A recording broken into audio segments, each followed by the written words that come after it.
Yo, what's up, everybody? It's your boy NoisySauce and Trav slash Tiny Vessels. Tiny Vessels up in here. We are on episode number 2 of our brand new podcast. What was that meme that you Yeah. showed me? As soon as you turn over 30, every dude's got his own podcast. Oh yeah, Yeah, definitely. that's pretty It's much like us every now. message is like every yeah, everyone that turns 30 just messages their mate and goes, "Dude, we should start a podcast." Pretty much exactly what happened here. But we're here, we're talking gear, and we're talking beers. So, Hell cheers. yeah. Cheers. Oh, my bass Oh guitar wait, just not fell yet. over. Oof. Oomph. I'm back on the wild yak, mate. But back on the yak. That's it. Pacific Ale.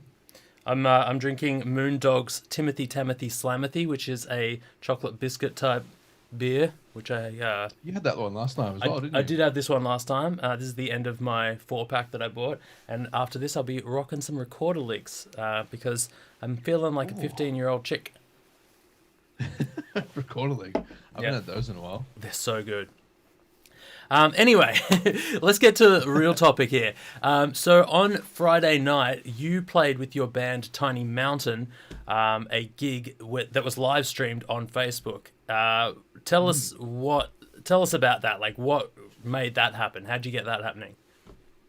So we're pretty good friends with the guys at Wuha, who are the ones who invented Studio 45. So Wuha are they're more of a vision-based company that supply like lots of LED walls and all that kind of stuff. Yep. Um, but since the crisis happened, they've just built a studio inside of their warehouse, and they've called it Studio 45. Oh yeah. Um, yeah, and they want to like start like bands on Friday nights kind of thing. They want to like get this going. So they asked us to come in and kind of, be one of the first to kind of trial the live stream and see how it would work and all that kind of thing. So it's like a live. So it's a live gig essentially. Like you get Mhm. a full live gig, but there's no audience. It's just streamed directly to Facebook or whatever medium that Yeah, the artist chooses, I guess. yeah, that's it. Cool. Yeah, yeah, it was sick, man. It worked out pretty well. We're pretty stoked with the results. Yeah. Well, I mean, I was Yeah. watching it, so I can attest to how cool it looked. You had some pretty epic looking production there. Um, hmm well, like what was it like? What'd you have there? Tell us, like, let's start with audio. Like, what kind of gear were they talking? This is a gear show, so let's have a look at like what they were supplying, how it was all sounding, all that kind of stuff. Yeah. So, Matty Goldsmith, who owns Stage Pass Production Audio, um, he actually brought in his Midas Pro consoles. Cool. So he was mixing on that, and that's why it sounded so good. Um, the mic choice across the board was pretty much all Goldie and Gerard. Gerard Mm-hmm. was his partner in crime that night. Um, except for the snare mic. The snare mic was mine, just because like I know that snare in particular responds well to this one that I've got, What is it? which is yeah yeah. I'll just tell you about it. I'll tell you. It's actually an Audio Technica AE 5100, Yeah. which is the same snare mic that we used to record Nothing More to Say in the studio. I remember So when it's actually yeah. we went and recorded your Oh, yeah, you were there for that too, weren't your you? session, and we we plugged in that microphone, listened to it for the first time, and you pretty much decided right there and then you're going to buy it. It's Yeah, a yeah. phenomenal sounding microphone. Oh, it's so good. See, it's the only Yeah, mic that I've heard that's like, yeah, this is better than SM57 on a snare, like straight up. yeah, yeah. It's just so clean. Like, yeah, lots of good cancellation and nice frequency response. It's a condenser mic, which is a bit strange to have on a snare, but it just works so well. Yeah. So, yeah. Other than that, it's all pretty standard across the board. Um, the backing tracks setup was like the big change for me, and what that's kind of like what I spent all week trying to get those right. Because before that, all the shows I played was just a mono backing track set, which had a whole bunch of stuff in it, which is like all their synths, backup guitars, and percussion, all the rest of the tracks. Bass guitar, just in that one bass guitar, yeah. Mm. All just in one mono send, which is a bit average for a front of house engineer. I know. And for everyone who doesn't know, your band Tiny Mountain is a two-piece, so there's only one guitar, one drummer, and both of you share lead vocals. So there is a bit in the backing tracks going on. Oh yeah, there's a ton. But we were getting like weird feedback from our smaller shows, at least, saying that like that no one could really hear the tracks or whatever, and I kind of just put that down to the mix of the track, because if there's too much low end, they can't bring the whole track up to get the synths up and all that kind of thing if the low end's like really pumping. Yeah. Stuff like that where I'm like, all right, I just need to do this properly, and yeah, I did, and it took me a long time to get it right. But yeah, it took me about 3 full days to actually get the tracks sounding tight, mixed, and kind of mastered all to the same level. And I had to like mix all of the tracks to kind of make them all sound, what's the word I'm looking for? I don't know, just all flow into each other without really thinking, oh, that track was really bright, or this one was really dark. Yeah. You know, or this one's got this missing, or something like that. You got to kind of make them all sound cohesive. That's the word I was looking for, cohesive. Yeah, so I changed that setup, and yeah, so I'm running all of my tracks out of my laptop straight into a Motu interface. Yeah, and so the front of house engineer has like so much control now. Yeah. So instead of sending one to front of house, I'm sending 8 tracks. Beautiful. So yeah, good control. Isolated, which was cool. Yeah, no, it worked out so well, and that way Ed got click as well in his in-ears, which made a huge difference. I didn't have to count into any of the tracks.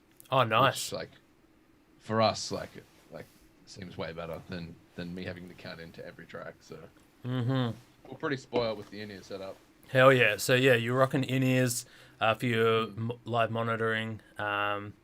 No live sound on stage, which is pretty interesting for a gig like that.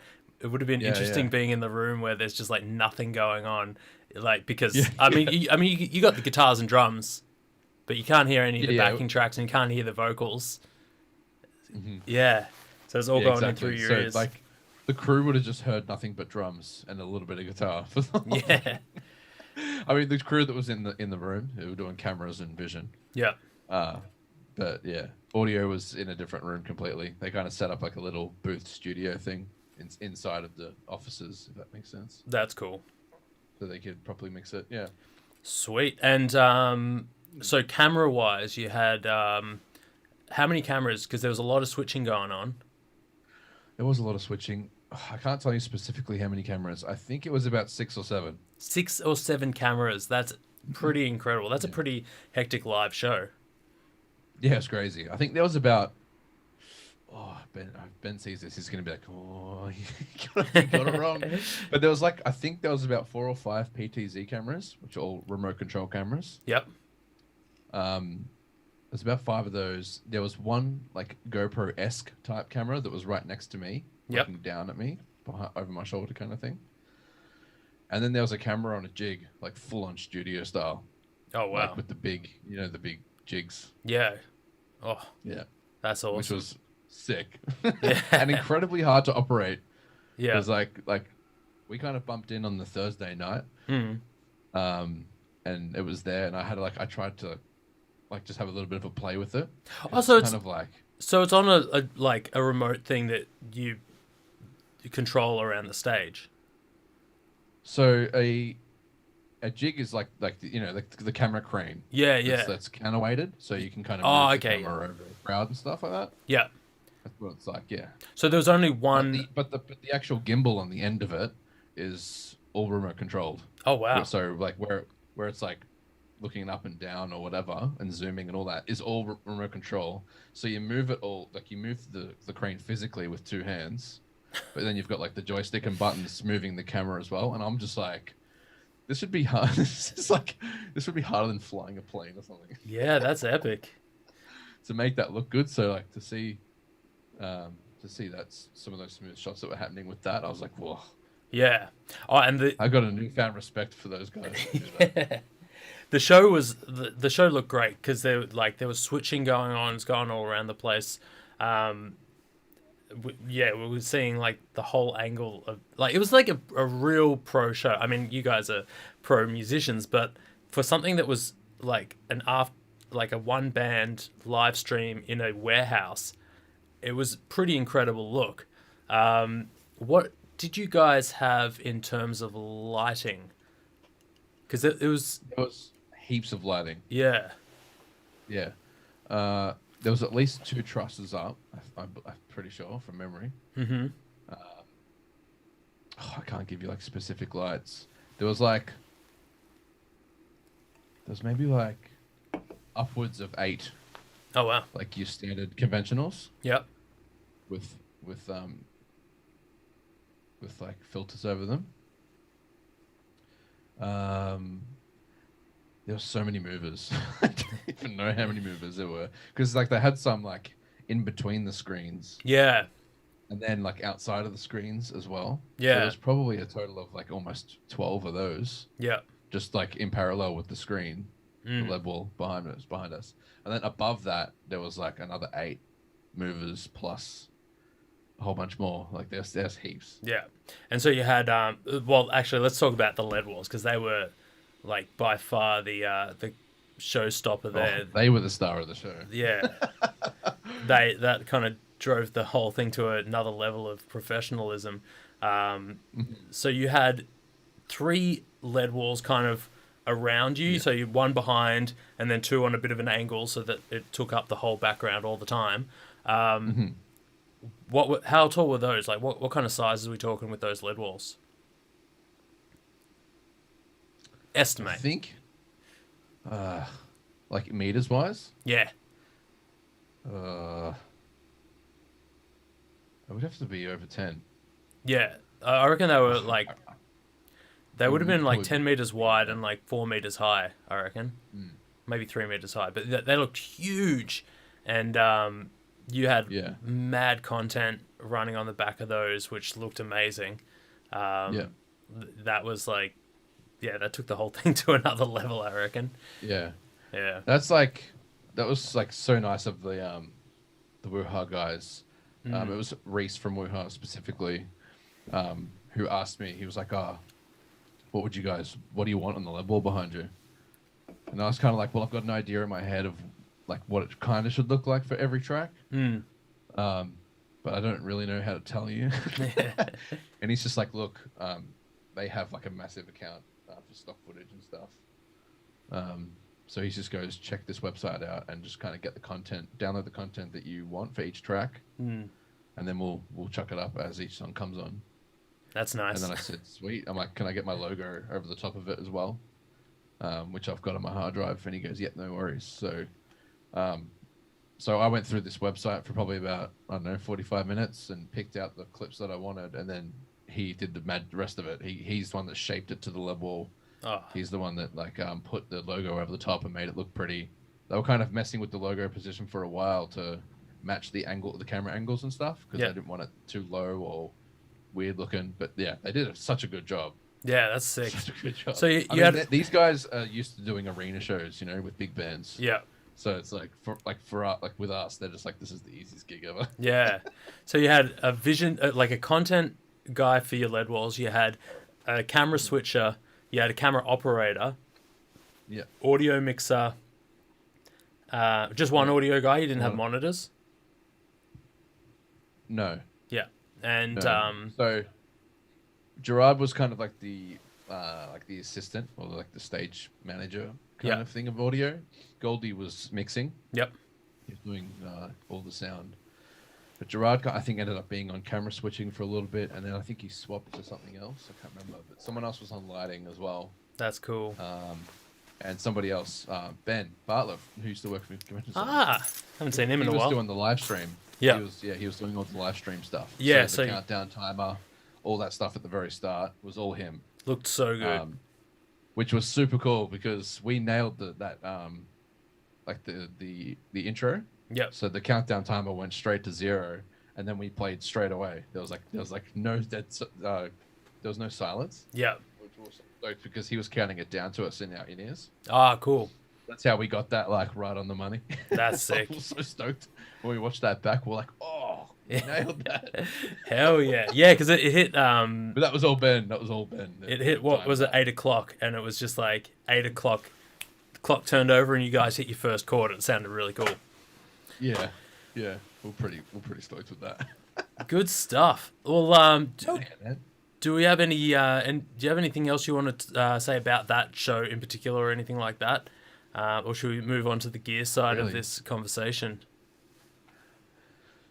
Other than just like how lucky I felt to be able to play something like that, Yeah. and both me and Ed were just so stoked that Yep. we had that opportunity, and to see kind of like what we had in our heads for such a long time actually on a stage happening. Yeah.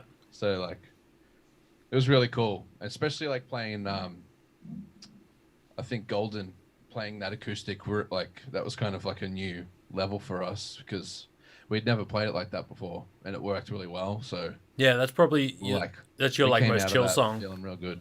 Yeah. Yeah. Cool. That's awesome. Oh yeah, and the fact that we revealed all of our tracks. Yeah. Like we've only released 2 tracks, but we played the rest all live. That's which is really cool too. So yeah, Awesome. hell yeah.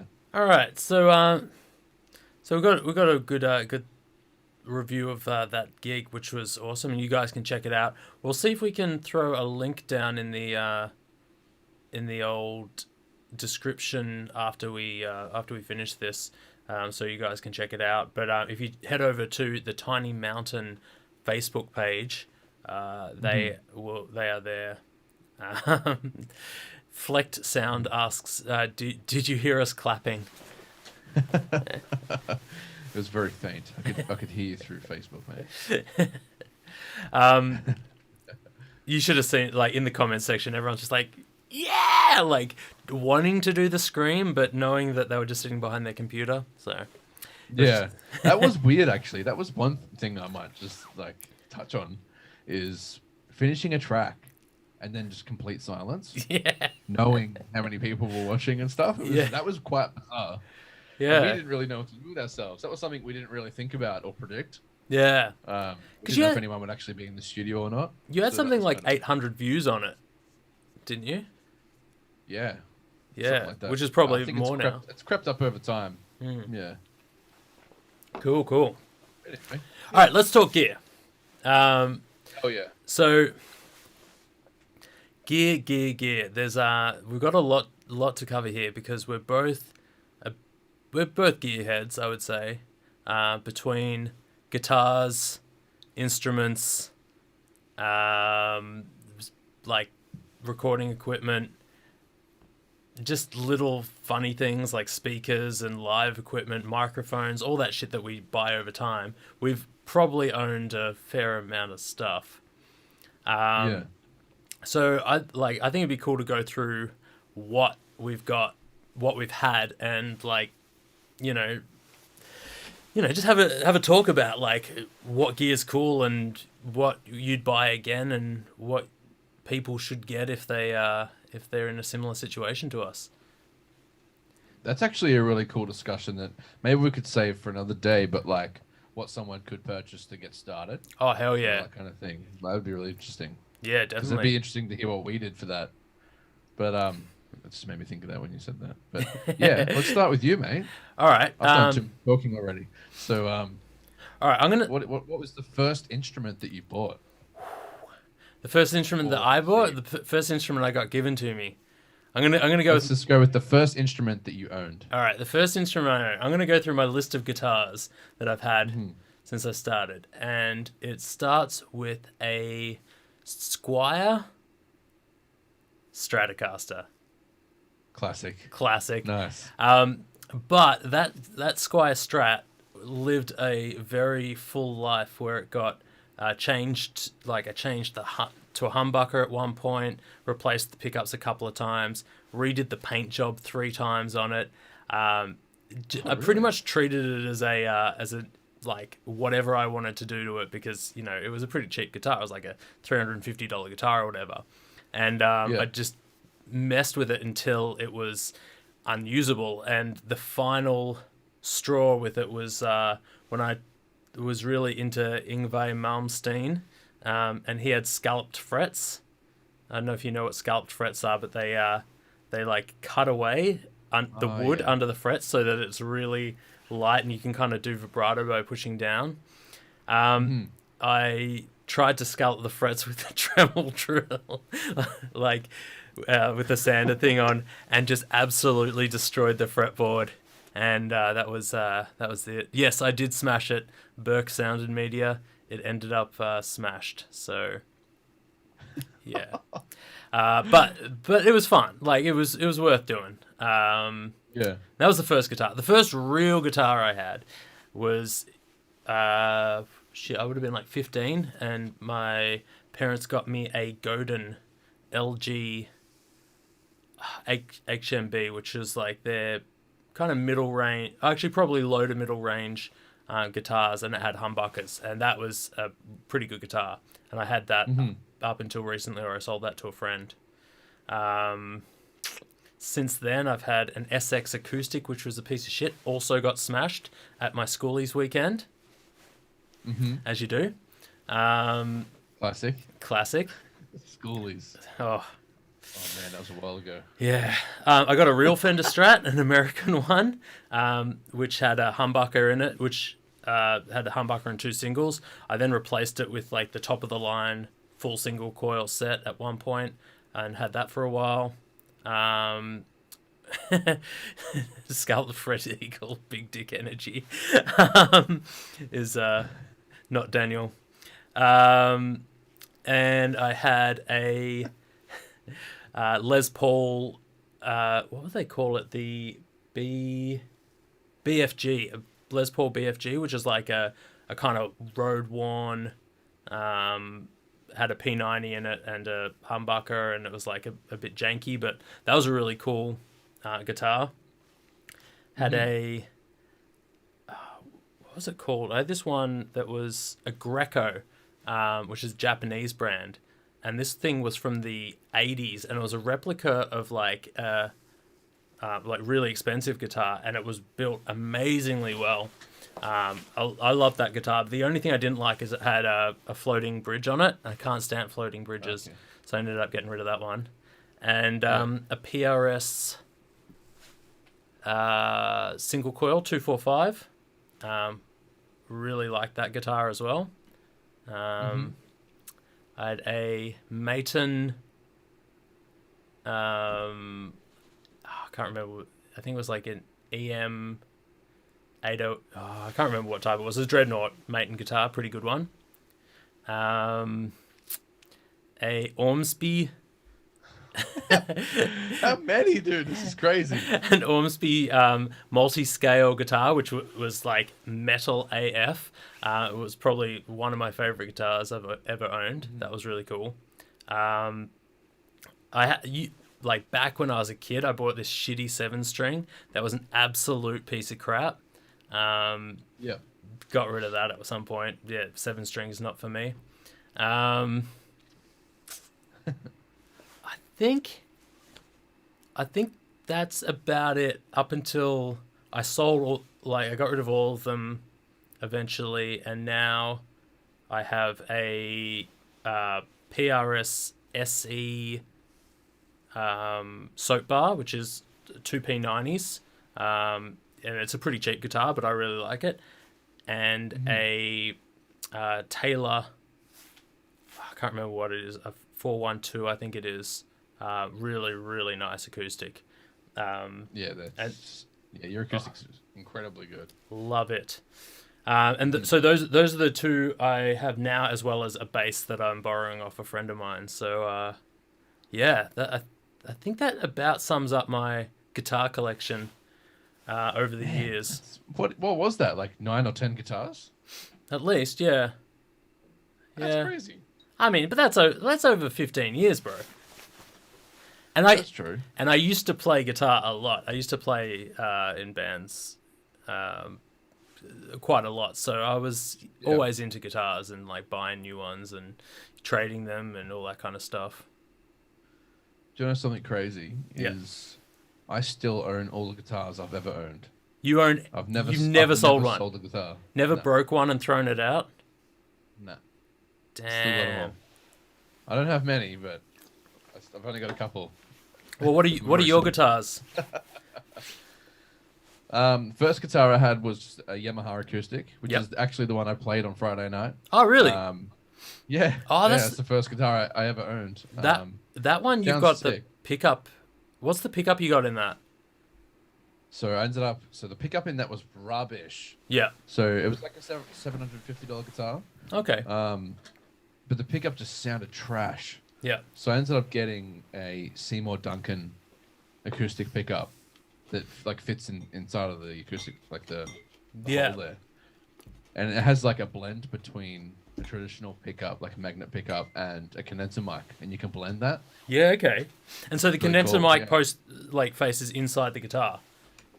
Yeah, yeah, it's like you can actually see it like in the it's like right next to the pickup. Yeah, Oh, that's cool. it sounds so sick. It's Mm. pretty bright, but like I find that like when you start just giving it a slight blend, it sounds perfect. Yeah. And Yeah. that's pretty much how we ended up. What we went with on Friday as well. I think it was like, actually think it was about 70% condenser, 30%. Oh, yeah. pickup. Yeah. You know, a funny thing about that pickup, because I know the one you're talking about, is I saw Kate Miller Heidke, I think it was. Kate Miller Heidke, performing at the convention center when I was working there. And I remember the yeah. guitarist had just this phenomenal guitar tone. And I was absolutely blown away by it. So I messaged him on, I can't remember, I think I messaged him on Facebook. I found out who the guitarist was and I was like, yo, how did you get that guitar tone? Like, what is it? And he was like, honestly, it's that pickup that you've got on a good guitar. Like, it was a pretty good Gibson acoustic guitar. And the sound engineer just like doing a good job. He's like, he had no tricks. It's so clean. It was just amazing. Like, I couldn't believe how good that pickup sounded, or that guitar sounded. I remember it being pretty expensive, but it was worth the money. It was between I think $200 and $300. But I'm just like, it was worth every penny. And every single recording I do with acoustic on it is with that. I don't have to mic it up or anything. I just play it straight in. Yeah, that's Just so plug it good. straight into my interface, and it sounds amazing. I'm just like, yep, done. Like, that to Done. me is worth more than anything, you know. So Hell yeah. that's my acoustic guitar. All right. I have Epiphone Les Paul, which I pretty much exclusively used in the Spin Set, one of my old bands. Mm-hmm. And then since then, I have now got a Fender Strat, which I pretty much use for everything. I've used it for everything Tiny Vessels so far. I haven't pulled out the Epi in a while. That's pretty much it, other than my bass guitar. I'm pretty simple. Yeah, what's your bass guitar? I've got a P bass, precision Nice. bass by Fender. Yeah, Nice. it's good. So you got pretty good gear then. You've got like a Fender. Yeah, I'm pretty happy with what I've got. Fender I Strat wouldn't P mind getting a bass. couple more guitars eventually, but Yeah. there's things I want, but I don't need. Okay. I kind of want them. Berkey's asking what the pickup is that we're talking about. It's the Seymour Duncan. Oh my god, what's it called? Let me just. I don't know if it's written on the actual pickup. I don't think it. I can check. Wait, I think I'll find it real quick. I'm just looking it up. Lickety split. It's not the Woody. Doesn't actually say it on it. Here it is. It's the Oh, I'm opening up YouTube. God damn it! It's the Mag mic. That's it, Mag mic. That's definitely Mag mic. Yeah.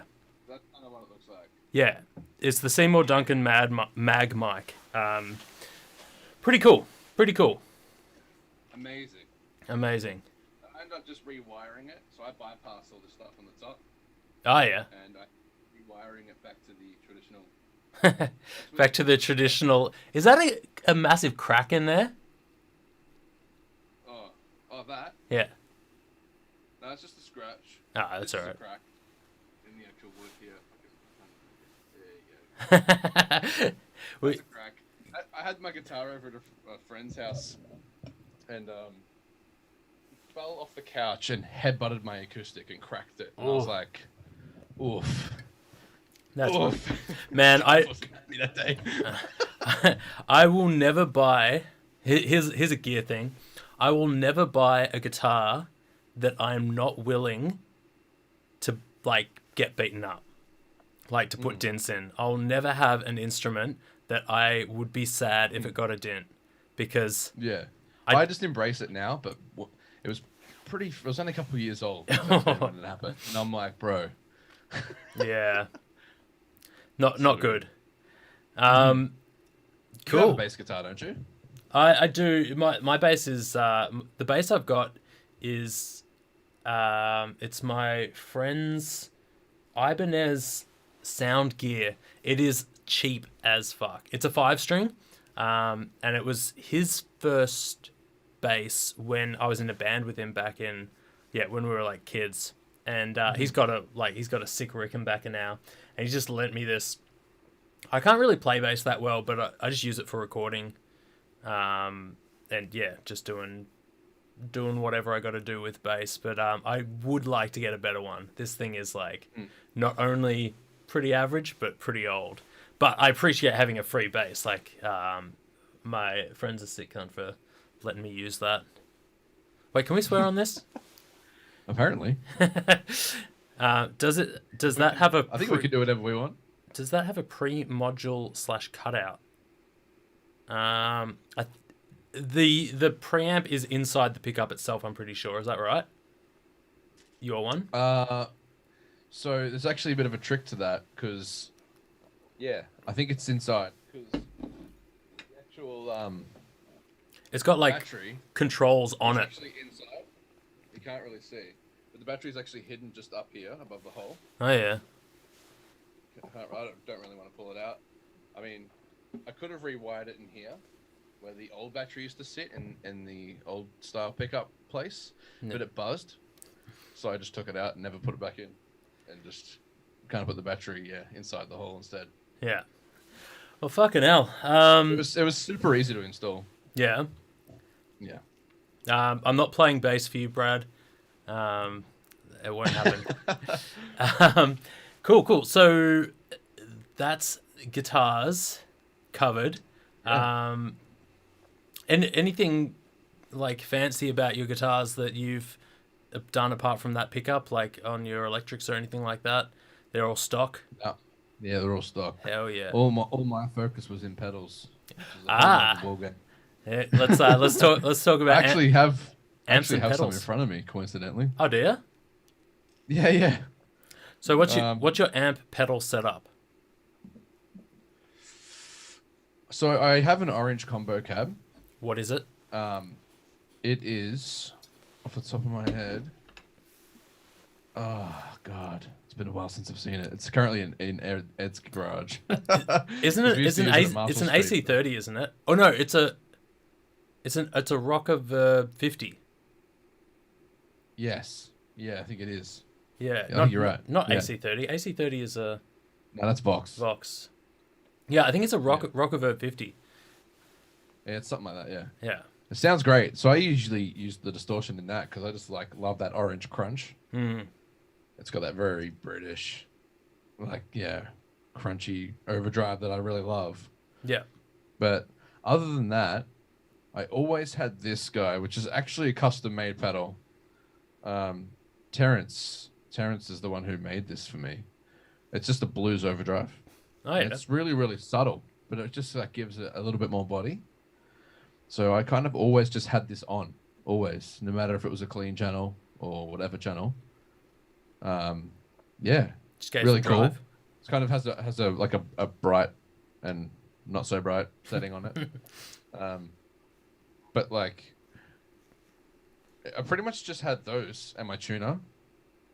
But then I had this, which is my favorite pedal of all time. And Tiny Mountain uses this a lot as well on all of our recordings. But this is the Blue Sky. Australian Blue Sky reverb. Yes. That which I thing. was super lucky. I was in the right place at the right time and got this pretty cheap. Um, yeah, and it's the best. That's the best thing I've ever bought. I've ran because it's a stereo pedal. It actually has you can run anything through it. Like Yeah. I run drums through it. I run vocals through it. Um, and it's just got this shimmer effect, which is actually, if you like the song "Headlights" by Tiny Mountain, we played it on Friday. Um, all of the shimmery effects were all done with that.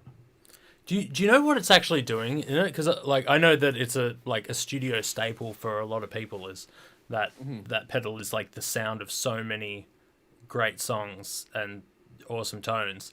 Like it's like a octaving delay, isn't it? Or octave? Yeah. Yeah, It yeah. It's like almost like a dude. I don't even know what's going on. It's kind of like it's like a harmonizer, but like it's got an octave thing going on. yeah. I have a feeling that It makes your guitar sound like a synthesizer, yeah. I'm like pretty an sure ambient pad. Yeah. what it's doing is it's a sample delay and it's pitching that up an octave or like however much and then like kind of throwing it around a bit and I think that's like what its purpose is it kind of like yeah it sounds awesome like sweet Yeah. harmonics Unbelievably cool. yeah So cool. and so those are your pedals so you got the blues That's one what I yeah. yeah I think like sometimes I use this, but not always. It has its time and place. There's definitely a track that we haven't recorded yet that it will go on. But the Small and Pickle by Way Huge. oh yeah those That's those another cool like huge kind of Jimi Hendrix style fuzz. It's yeah, just like it's so versatile too. Like you can do anything with that fuzz related. And yeah. I also because I'm obsessed with fuzz. I've got a Green Russian Big Muff as well, Oh, those are cool which is like the signature tone to like the Black Keys. yeah They exclusively use this pretty much, but he's got an original one, which is pretty hard to get these days. yeah But yeah, that's kind of like that smooth. It's like very distorted but very smooth. It's yeah a bit of a weird one, but I love that. Yeah. yeah hell yeah I used to have a What about you?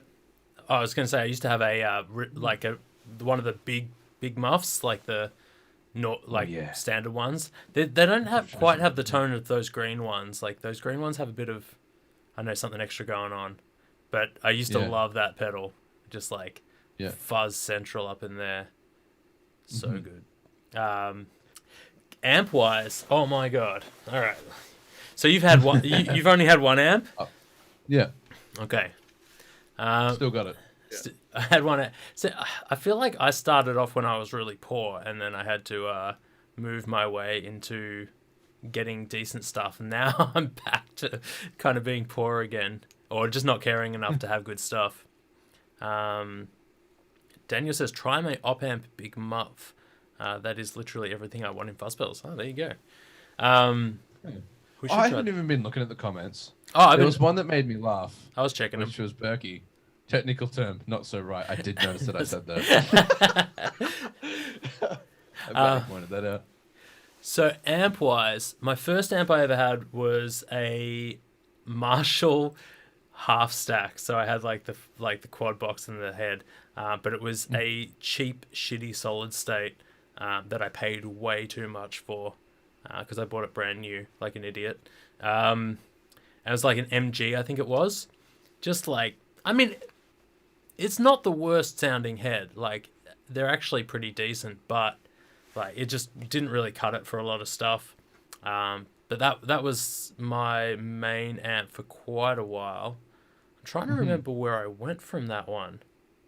I think I actually I remember I sold that and got a this Vox AVT or AD something digital amp, which was really cool, and that's where I kind of fell in love with digital stuff. And that had like a full pedal board with a wah and a volume knob, and you could turn on and off effects and switch between settings and all that kind of stuff. It was really versatile, and that was a really cool amp. I dug that one. Had that for a few years. Also had a Marshall DSL 100 stack, classic one. That was owned by some like big 90s metal band in Melbourne. No, the Berserker. I don't know if you've ever heard of those, but they were like this like mad old school grind band. But it was owned by those dudes, so it had some soul to it. And after that, I had a little PV 15 watt, the classic 20, little PV tube amp, which I modded up and stuff. I had that for a little bit. But I just remembered I also forgot one of the acoustics I had. I had a Tanglewood for a while as well. Oh yeah. Before I got the Maton. But after that, I went to digital, all digital, and got a Axifex 2, and that was my rig for quite a while. I loved Axifex stuff. I used to rock up to a gig, and my singer / the other guitarist was a full on gearhead. So he would like, he'd have a Messer head, he'd have a rack, like a full on like, 10 unit rack with full of gear that he'd drag to every gig. He'd have a quad box. He'd have like all his pedals like all stacked out and stuff. It would be like 3 or 4 loads for him, and I would rock up with a guitar in one hand, pedal board under my arm, and my Axifex like in my other hand, and that would be it. I'd walk into a gig and be able to play just with that. And Yeah. I think that kind of setup That's so is sick. it's really like it kind of the future. I mean, it's the now. Like a lot of people are doing it, but a lot of people don't like not having an amp behind them, which is fair.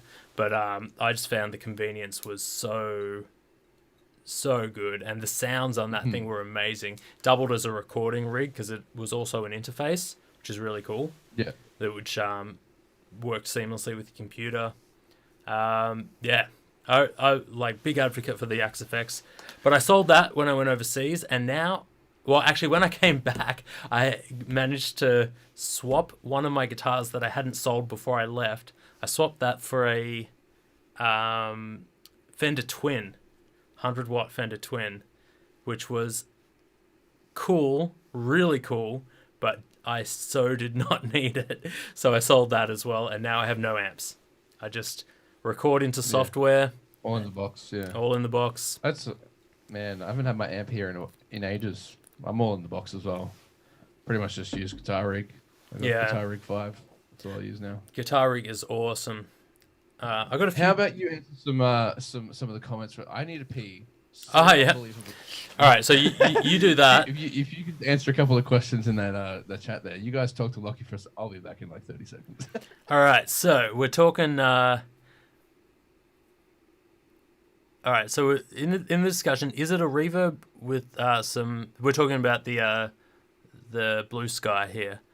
Is it a reverb with some octaves on the octave shit on the tails? It could be. I don't know. I'm not sure. I think it is a harmonic exciter of some type. Yeah, I mean, gear is sick. I would love to have all the gear in the world. But I mean, who's got the money? Like, I'm all in the box these days because, I mean, we'll talk about that more later. But that seems to be the way of things. I remember watching the dude from All right, I'm back. Sorry about that. was they're talking about the like the people who have really epic rigs, and I remember watching the guy from, it was the second guitarist from Opeth, not the main dude, and he had like this massive rack with all this cool shit in it, and he had a an Axifex in there, like an Axifex 3, which is about a $3,800 unit, and all it did was have one reverb that he liked from it. and Yeah, he right. used that every so often.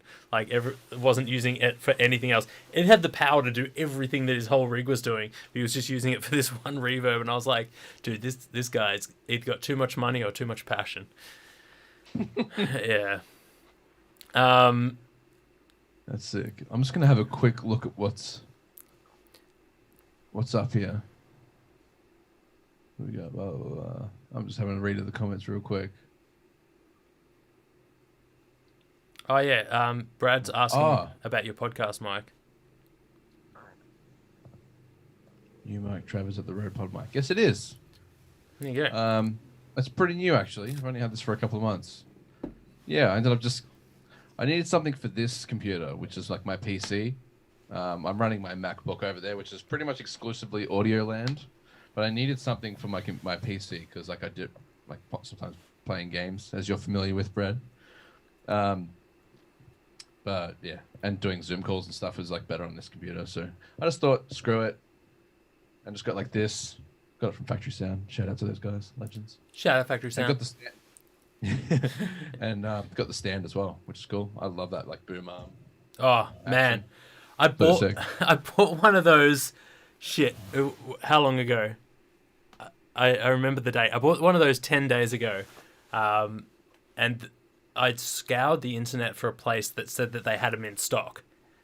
Yeah. That boom arm, because I remember seeing yours and I really wanted it, and I found this place that was like, we're getting it in today, and I was like, sick, I'll buy it today, and Yeah. and so I purchased it thinking they're getting it in, they'll send it out. As like an hour after I bought it, they're like, this won't be until tomorrow. I'm like, okay, I guess that's fine.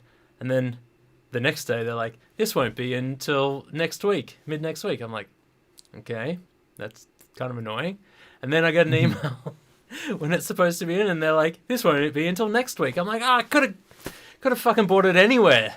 Saved some money and shit, but I went for the one which I thought was going to send it out to me straight away. Yeah. So now I'm still using not that mic. Sorry? So you still haven't got it? No, oh, well, like the latest email said it's not arriving to the warehouse until the 20th. Oh, mate, they're dangling the carrot in front of your face, aren't they? Oh, dude, it is like, you know, when you buy something, it doesn't even matter what it is. When you buy something and you just want it, you just want to get it. Yeah, that's how I'm feeling right now. Yeah. All right, let's talk about rigs. Now we kind of touched on this last time, but let's go through everything that's on your audio rig, starting with your PC, well, your computer, Okay. not your PC, your MacBook. Audio. MacBook, yeah. So like, what I'm currently using? Yeah. All right. So I'll start with the actual gear.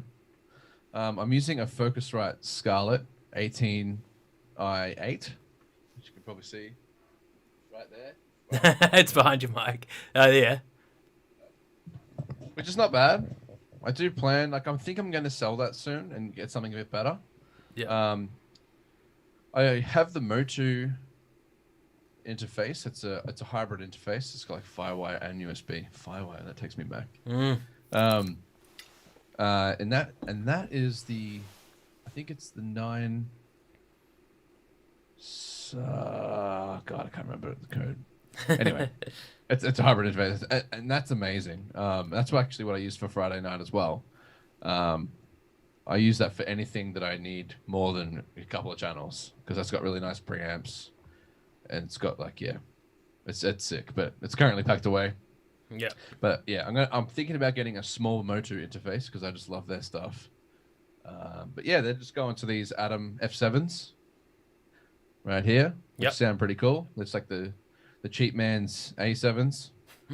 Other than that, I'm just running a MacBook Pro with I've kind of got like a hub behind it, like a USB, like a Thunderbolt hub. Oh yeah. Cool. So that's how I extend my screen. And I've got a Thunderbolt drive here, which is my working drive. And then I also have a backup hard drive as well. Yeah. So that's 2 terabytes, which is all just my working stuff, it's kind of mixed audio video. and then this is 6 terabytes, which is just backs everything up. Yep. And then I've got my Akai Mini keyboard, which I pretty much use for everything synth wise. Nice. And sometimes percussion. Depends how I feel, how lazy I'm feeling. Yep. I've actually still got the stickers on that from the other night because I actually labeled the Tiny Mountain. I actually use this as a MIDI controller Oh, for yeah. the tracks. That's the other cool. night. So you can actually see that I MIDI mapped all of the commands. That's and cool. I was using Mainstage for the backing tracks on Friday. Oh, yeah. Cool. It's like pretty new. I only just bought Mainstage, which is I like it. It works, and people don't really use it for backing tracks, but it works for me. I kind of figured it out and it worked really well. So You can do multi-track out. That again. Yeah, That's cool. Multi-track out. Back end of it looks just like Logic, so it all just kind of clicked with me and made sense. Yep. But that's pretty much it for my audio setup. It's not really complicated at all. Well, what's my microphone. Can you tell me about your like what specs you got on that Mac, if you know them? Off the top of my head, it's got 8 gig of RAM. It's a pretty old MacBook, actually. What year? It's 2013. 2013. Late So 7 years 2013. old. Yeah. Hell so yeah. it's got 8 gig of RAM, which is a lot for back then. Yep. And it's only got 250 gig of SSD, which is the worst. I wish I had considerably more than that. Oh, It's like 250 even just gig. to update, I just literally updated to Catalina today, and I had to delete so much stuff. Oh. They're like, Catalina's only 8 gig to upgrade, and then you go to do it. It's like, but we need an additional like 4 gig more to actually put it on your computer. And I'm like, oh my god, That's cool. so I go through and just delete like all this old shit. That's fucked. Yeah, kind of shitty, but like other than that, the MacBook's great, and I would buy another one in a heartbeat if I had the money. If you have the money. If I had the money, They and then I are use this guy expensive. for everything. Oh, yeah? The Neumann TLM 102, Nice. just kind of traditionally a voiceover mic, but I don't give a shit about being traditional. No, so that's what you use for your vocals? Yep, Nice. that is every track I've done. Gone through that. Yeah, every Tiny Mountain track, every Tiny Vessels track. Hell all on yeah. that. That's awesome. Yeah. Sick. Yeah, so that's pretty much me, man. My audio setup's pretty simple. I like to keep it simple. So I just want to get some better preamps. But it's always a money thing. And right now it's pretty hard. Other than that, it's just my motor interface. I've extended that with an ADAT as well, like a Behringer ADAT unit. So it's 16 channels, that interface now, with 16 outs. Cool. Other than that, I've got a little portable recorder, just like yourself. It's actually... I've got a shitload of mics. Berkey, it's actually a 102, not a 103. It's the smaller version. Yeah, 103 is a bigger capsule. I think, yeah. It's a bigger mic, actually. Yeah. It was actually quite small. As you can see. And so the rig that you're on right now, the computer that you're running, that's a PC that you use for your video stuff, is that right? The one I'm working on now, yes. Yeah. It's my video machine, yeah. Got any specs on that you want to tell us about? Yeah, I mean, there's probably people watching this that have better specs than me, but this is pretty old too. It's definitely running an i7. I could probably bring up the specs right here. It'd be super easy if I can figure out Windows 10. I literally just upgraded this today to Windows 10. Yeah, I know. I was on Windows 7 forever, like a dinosaur, and I thought, you know what, it's time. Got to push it up. It's time. Well, yeah. It's starting to affect my workflow because I can't update programs and shit anymore. So I was just like, all right. I mean, Windows 10 has been out for quite a while. Oh yeah, but my computer just worked, mate. It just so works. I didn't have to touch it until it didn't work. So then I had to. So I got an i7 2600 with 3.4 gigahertz processor, 16 gig of RAM. I've got a 250 gig solid state, which I'm running my C drive off of, and then I've got like a 2 terabyte hard drive plus. I've got like another 4 terabyte backup. Oh, nice. I've got like heaps of external drives, but yeah, I've got a graphics card as well, which is GTX 970. Ah. which is pretty mid-range, I'd say. Yeah, I don't Which I is don't know cool. anything about graphics cards. Yeah. Being a I would Mac. love to get a better one, but for now, that's me fine. Yeah. Cool. Yeah. How about you, Mang? Let's do you. All right, my rig. So I'm running a 2017 MacBook Pro, and Ooh. when at the time of buying it, so it's a 15-inch with the touch bar and all that kind of stuff. At the time of buying it, I spec'd it out as high as I could, with except the only thing I didn't spec out was I got the 1 terabyte hard drive, not the 2 terabyte, because I think getting two Yeah. terabytes at the time was an extra $900 on top Yeah. of it. Yeah. Nah. But I spec'd it out every Get other that in way. a, get that in any other hard drive. It's like $100 now for an extra terabyte. Oh, Less. yeah, yeah, like Yeah. no, not worth getting. Um, Hmm. but yeah, it was probably man. I can't talk enough about how much I love this computer. This is probably my favorite thing that I've ever purchased.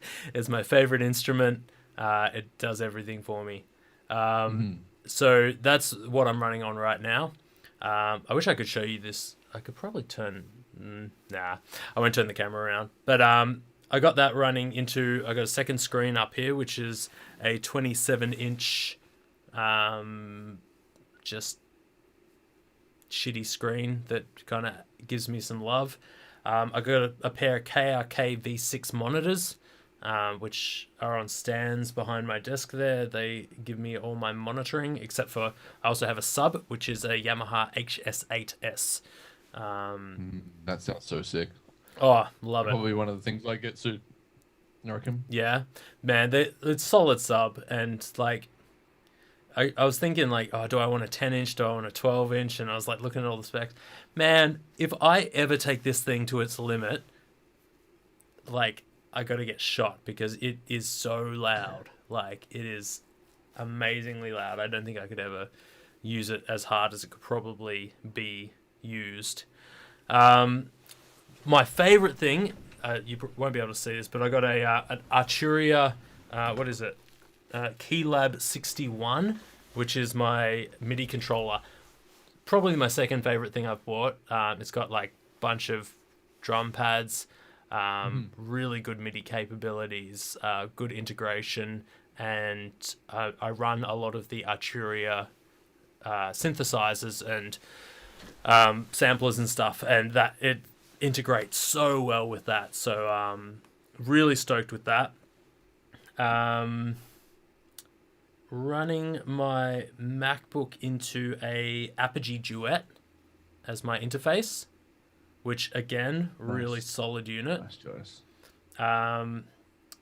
Backup hard drive wise, I got two Lacy Ruggeds.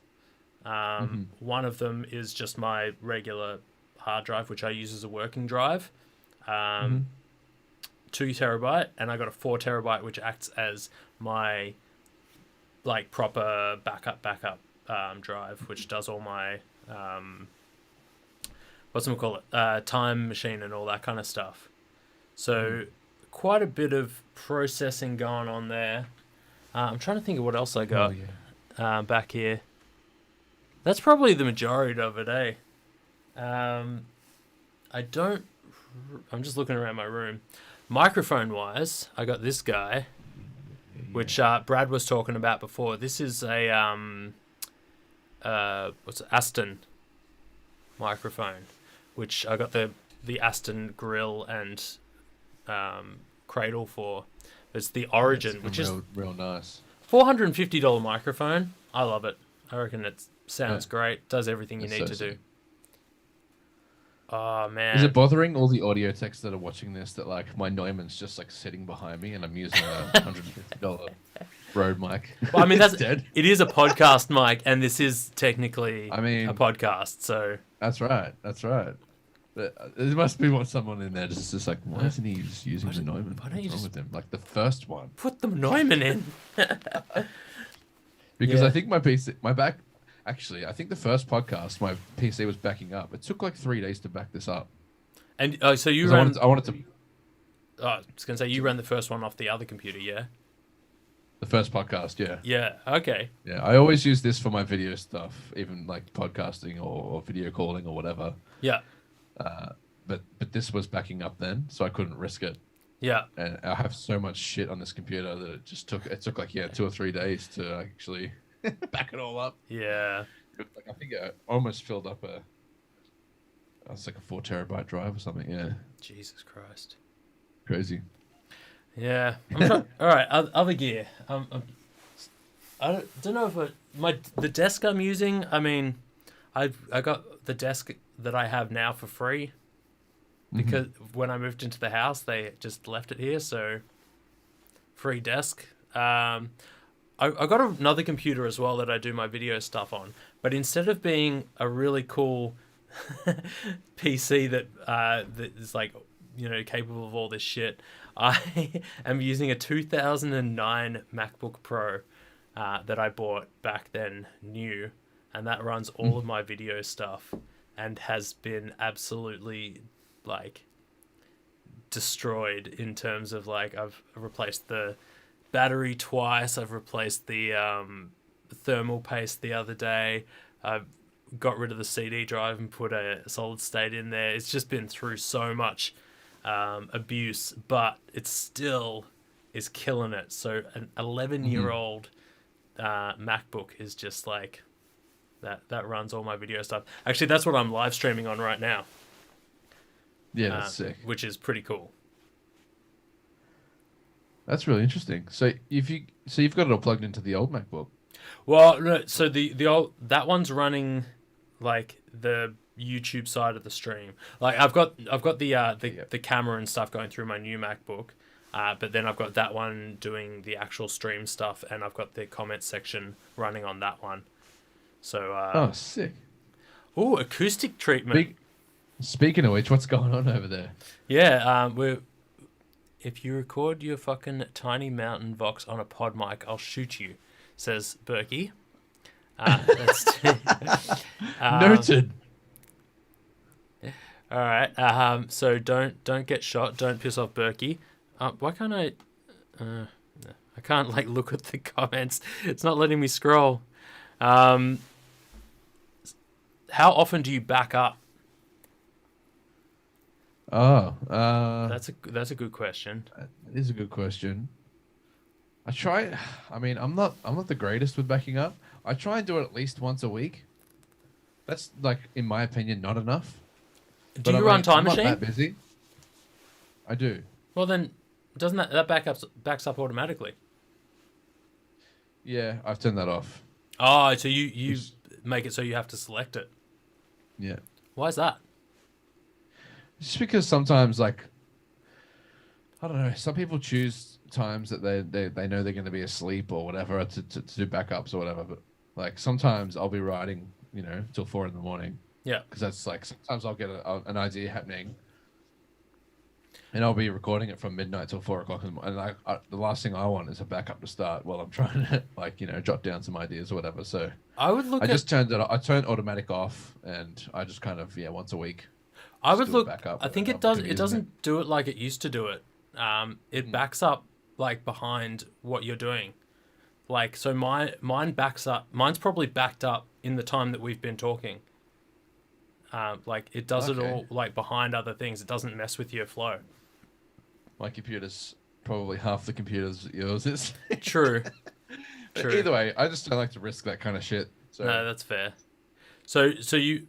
Well, actually, this is an interesting topic backing up because I do that. I just have mine running on a Time Machine to my 4 gig hard drive all the time. But the other day, I thought if my apartment burns down or someone comes in and steals all my shit, it doesn't matter how much I've backed it up. It's all going. Yeah. So I bought a 1 terabyte, was it? I think it was 1 terabyte hard drive for $90 or whatever. Well, actually, I think it was cheaper. I think it was like $60. Backed up all. Pretty good price, actually. Yeah, I just backed up all my sessions and like all the important stuff that I need in my life, and like put it all on that drive, and then took it to your house, and and gave it to you because I thought, like, even if my apartment burns down or whatever, I won't have everything. Like, I didn't back up everything, but at least I'll have all my sessions, which is probably the most important stuff. Like, if I can get that shit back. Yeah, exactly. So yeah, I think I need to do the same when I eventually buy another hard drive. yeah, and I'll probably, what I'm thinking about doing is doing that every like probably every month, maybe less, every 2 weeks, 3 weeks, buy another hard drive and then just swap you, and just so that we like. I'm just scared. Like, there's so much work into all the all this stuff that we do, and if our house burns down, it's gone. Actually, do you know what I thought about all the gear's replaceable, but the stuff inside of it isn't. Yeah. When I thought of that is when I was watching the Tiger King, and you know how he burns down his fucking the thing, he loses all the footage. That's when I thought of it. I was like, my apartment could burn down. I should like take this to a place where it's not gonna be doing anything. Unlimited cloud backup, $6 a month. I mean, that's probably a good idea. We should probably do that. How's Brad? You guys should build a cute matching NAS server and have them replicate to each other. I mean, yeah, can you do it for me, Brad? Yeah, hook us up, fam. Actually, that's probably a good idea. Time. What? Yeah, it's not a bad idea. Yeah. Thought of a cloud backup service. Yeah, or just like back up over the internet. Thought about it. Do any of you guys know any for a reasonable price? Like, I know that Rick said $6 a month. Yeah. But what is that? Elaborate. Yeah. I don't know. I definitely have thought about it. $6 a month, I would pay that. That's cheap. Unlimited that is pretty cheap. I'd back up to that. Yeah. What do you say? Backblaze. My Google account is more like, I think I pay like $40 a year for Google, and I got 100 gig, which is like nothing compared to that. Yeah, I did the same thing. Good stuff. All right, so we know you got a Mac, right, and we know you got that kind of setup. Why? Can you answer why on a lot of the stuff that you bought? Was it like convenience at the time? Because I've got a fairly good story about my whys, but like, do you have any like any reason specifically for any of your gear? The MacBook I've got because I wanted something portable. Yep. And I had been through about 2 or 3 Mac PC laptops, and they had an average lifespan of like 2 or 3 years, and they would just be completely dead. Yeah. Yeah, so I was just like, you know what, I'm gonna go with Apple this time and just like really spoil myself, and haven't been let down. It's still going strong, so yeah, it's like a testament to their product. It's pretty amazing that's 7 years old, and it's still your main audio laptop. That's pretty cool. Yeah, it's pretty sick. Yeah. But as to like why I bought everything else, like, I bought that 8-channel Moto interface to record like the Spin Set albums back in the day. That's basically why I bought those. But nothing is really like, it was just like slow upgrades. Yeah, I okay. guess. I never really bought them. The Neumann mic I bought for a purpose because I used to run an NT1, just the Rode NT1, and I had that microphone for forever. That was my first mic. But eventually, I was actually, one of my friends, Amy, who's in Stonefield, called me, and they needed to record all of their backup vocals for one of their albums. It was a couple of albums ago. And I'm like, there's no way that I'm recording that on an NT1. Yeah. And I'm like, this is a great excuse for me to go out and get the mic that I've been eyeing off for months anyway. Yep. So that's like the reason I went out and got that, which sounded great and worked incredibly well with female vocals because it's got that really like nice top end. It's not harsh, but it's like sizzling almost. But it's like nice. Yeah, but it's smooth at the same time. so it doesn't sound harsh, which is really, really cool.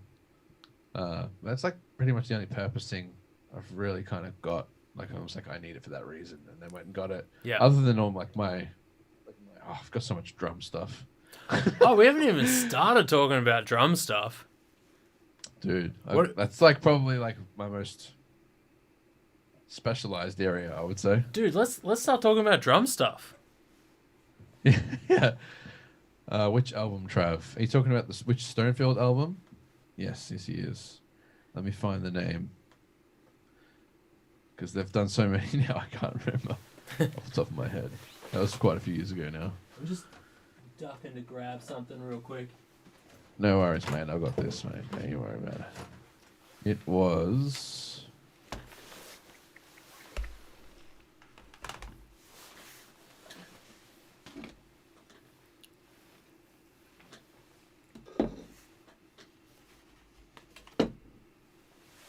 Sorry, bear with me.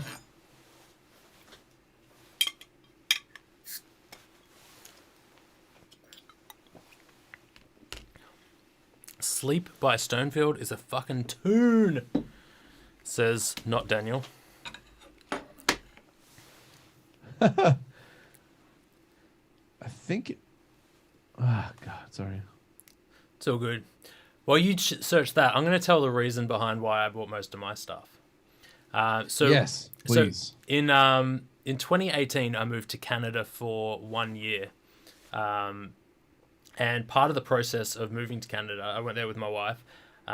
We sold everything that we owned. And I sold like all my guitars, sold like all of our furniture, our bed. Like when we left for Canada, we literally owned what we took with us. And that was one suitcase, one snowboard bag, 2 backpacks, and what was it? And a handbag. And that was it. Like we could literally carry everything we owned, which was incredible because we'd accumulated so much shit over our time that we had about like, you know, a 3-bedroom house full of shit and got rid of it all. And part of that downgrade was getting rid of a lot of my gear. And so I had like a full studio set up, A7s, a rack of guitars. I had interfaces, preamps, a mic locker that could pretty much do anything you wanted to do. I pretty much had it all, but I didn't really need it because most of it wasn't getting used. So I purged all of that stuff. And part of the process of going to Canada is I wanted to get a setup that could be taken anywhere.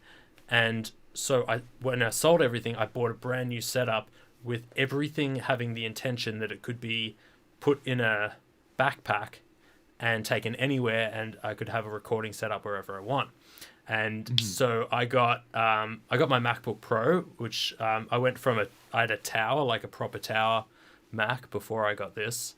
So that was like this, like a bit of an upgrade because it was a lot newer, but like, you know, getting rid of a tower is quite intense. I went from having like a Fireface 800, which is, you know, rack unit interface, down to my Apogee Duet. Went from I sold my A7 X's, Adams, and my subwoofer, and got a pair of, we've talked about this before, the iLoud micro monitors, which are just the most incredible cheap monitor that you can get. I won't go into that because we talked about that last time. I had this big 88 key MIDI interface / thing, and I bought this, which is my MIDI controller, which is actually one of the best pieces of gear I think I've ever bought.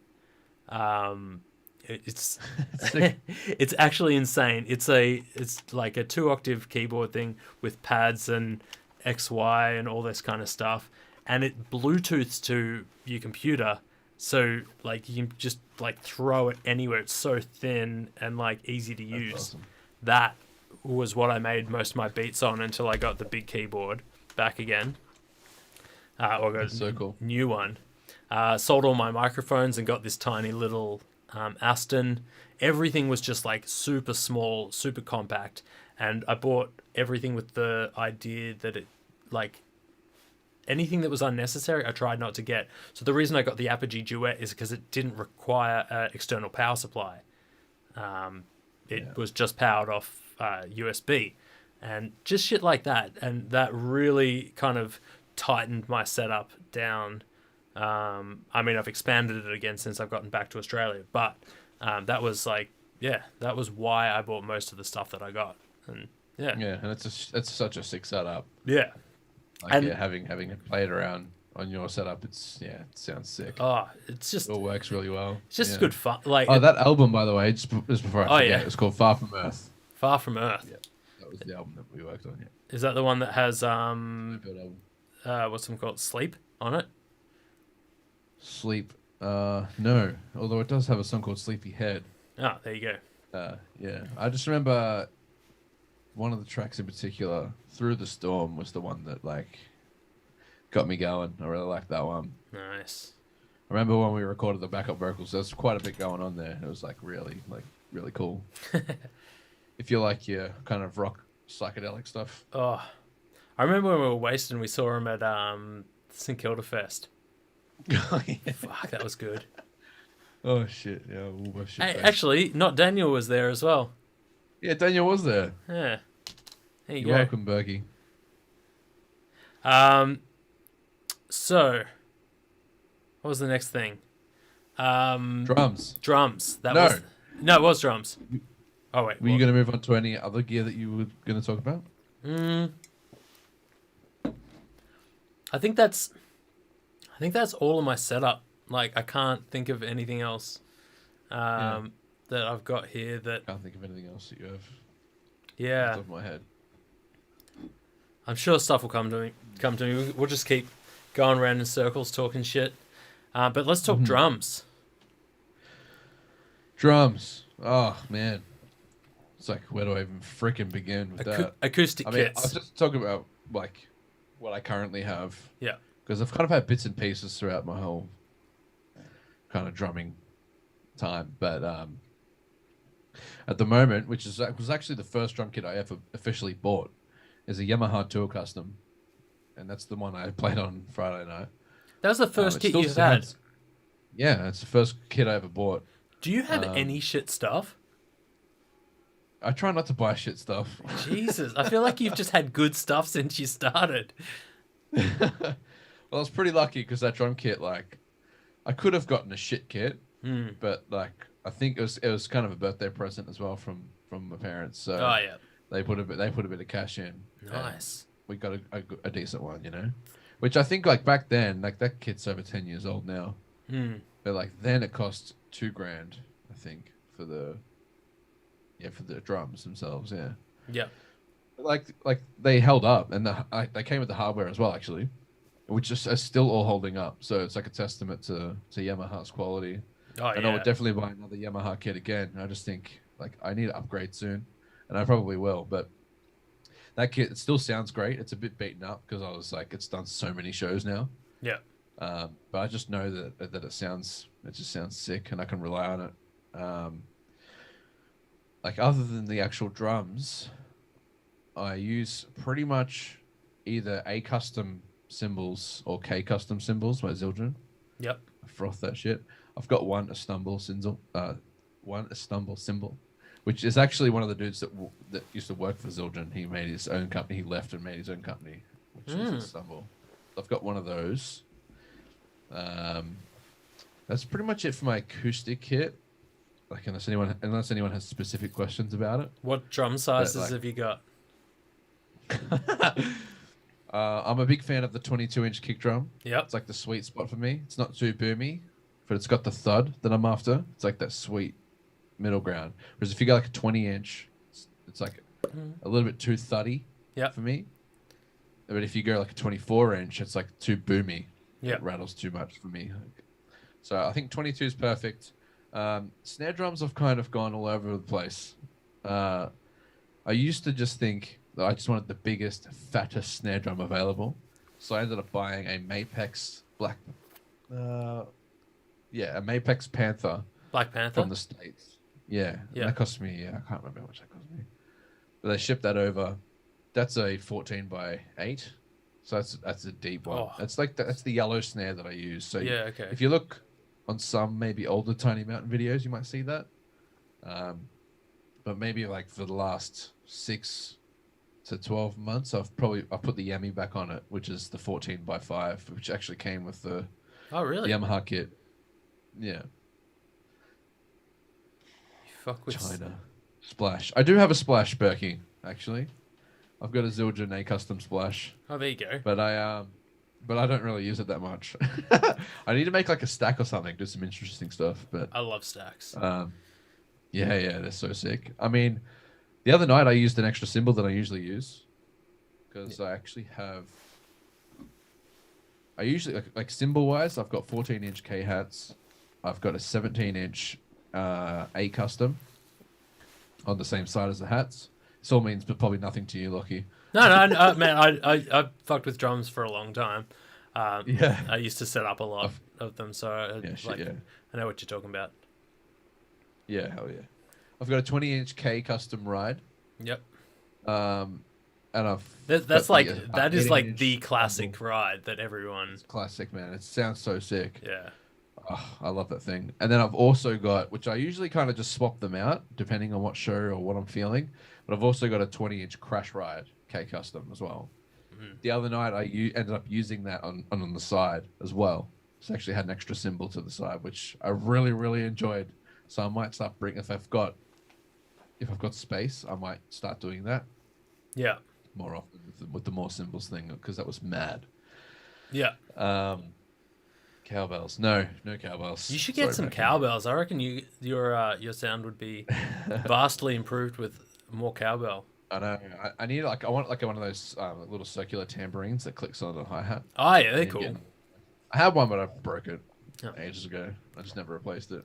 And Tom, Like, that's my. I was gonna say Sorry? tom sizes. Mm. What size toms you got? So, I've actually got a 10, 12, 14, and 16. But What I do you only ever use? use 2 at a time. 10 and 14. So I use 12 and 14, which is Ah. a pretty weird size. That is It's weird. a pretty weird size combination. Yeah. Yeah. I used to use 10 and a 16, which is like a bit too far apart.